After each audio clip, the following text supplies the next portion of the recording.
салому дуруди бепоёни мо ба ҳар яки шумо тамошобинони ҳамешаи барномаи Неъматшо. Ин нашри 23-ми барномаи мост ки ман Неъмат Салимзода онро манзури шумо намуда истодам. Дар барномаҳои худ мо кӯшиш мекунем ба шумо оид ба навгониҳо дар ҳаёти шоу-бизнес, варзиш, кино ва шабакаҳои иҷтимоӣ маълумот бидиҳем. Албатта боз ҳолатҳое мешаванд ки кадом як мавзӯъ дар миёни ҷомеа доғ мешавад ва онро дар шабакаҳои иҷтимоӣ бештар баррасӣ мекунанд. Дар чунин ҳолат мо низ мекӯшем то ба ин мавзӯъ дахолат карда каме ба он равшанӣ андозем. Масалан, мо дар бораи оқибатҳои нохуши ҷарроҳии пластикӣ, сурудҳои якранги сарояндагон ва ахиран дар бораи қоидаҳои нодурусти мусофирон дар нақлиёти ҷамъиятӣ гуфта гузаштем. Барои ошноӣ ба ин барномаҳо шумо метавонед ба YouTube канали мо ворид шуда онҳоро бубинед. Мо бошад барномаи навбатиро бо баҳси навбатӣ оғоз мекунем. ҳафтаи гузашта ба ҳамаи корбарони Instagram огоҳӣ омад ки ширкати Meta шабакаи иҷтимоии навро бо номи Threads роҳандозӣ кардааст. Дар ин барнома асосан матн ва наворҳои то 5 дақиқаиву аксҳо ҷой кардан мумкин аст. Аз ҳамон лаҳзаи шурӯъи кори худ ин барнома маҳбубияти зиёдро касб кард. Дар 4 соати аввал дар Threads 5 миллион нафар худро сабти ном карданд. Дар 7 соат 10 миллион, дар 2 рӯз 70 миллион ва дар 5 рӯз 100 миллион нафар онро истифода намуданд. Ҳамин тавр Threads дар Амрико ба садри барномаҳои зеркашишуда ва дар Русия бо вуҷуди маҳдудиятҳо ӯ ба топ 100 барномаи бисёр зеркашишуда ворид гашт. Гуфта мешавад ки танҳо дар рӯзи аввали барнома беш аз 95 миллион пост ва 190 миллион лайк гузошта шудааст. Бояд гуфт ки аввалин истифодабарандаи ин шабакаи иҷтимоӣ асосгузори Meta Марк Цукерберг аст. Зеро дар рӯзҳои аввал дар Threads нишон медод ки шумо чандум нафари ба қайд гирифта шуда ҳастед ва ман дидам ки рақами 1 дар зери номи Марк буд. бояд иқрор шуд ки шабакаи Threads шабеҳи Twitter аст ва агар дида бошед, мо дар барномаи гузаштаамон оид ба баҳси Илон Маск соҳиби Twitter ва Марк Цукерберг соҳиби Facebook, Instagram, WhatsApp ва инак Threads гуфта гузаштем. Гап сари он ки Цукерберг аз барвақт боз дар фикри сохтани шабакаи иҷтимоие мисли Twitter ё ҳарифи онро дошт ва дар миёнаҳои моҳи июн лоиҳаи Threads расонаӣ шуд. Ин хашми Маскро оварда Цукербергро ҳатто ба ҷанги танбатан даъват кард. Дар ин бора маълумоти бештарро шумо метавонед дар барномаи гузаштаи мо ки дар YouTube ҳаст гирифта бошед.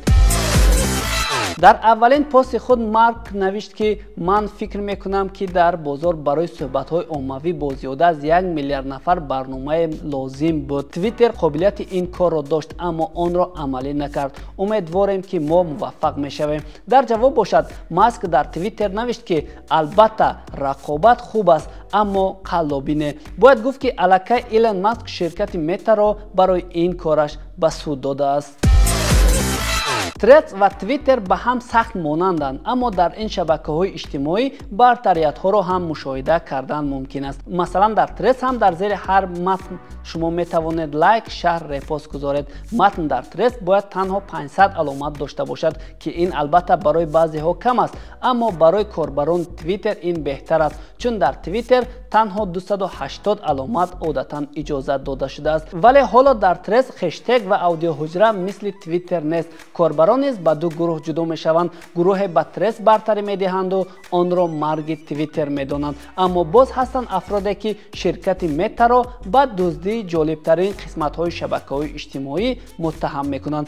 Масалан, дар Instagram бахши Reelsҳо пайдо шуд ки идеяи онро аз TikTok рӯбардор карда буданд. Мо дар Twitter навореро пайдо кардем ки дар он гӯё нишон дода мешавад ки Threads чӣ гуна аз Twitter рӯйбардорӣ мекунад. Албатта ин як шӯхӣ аст. Биёед мебинем.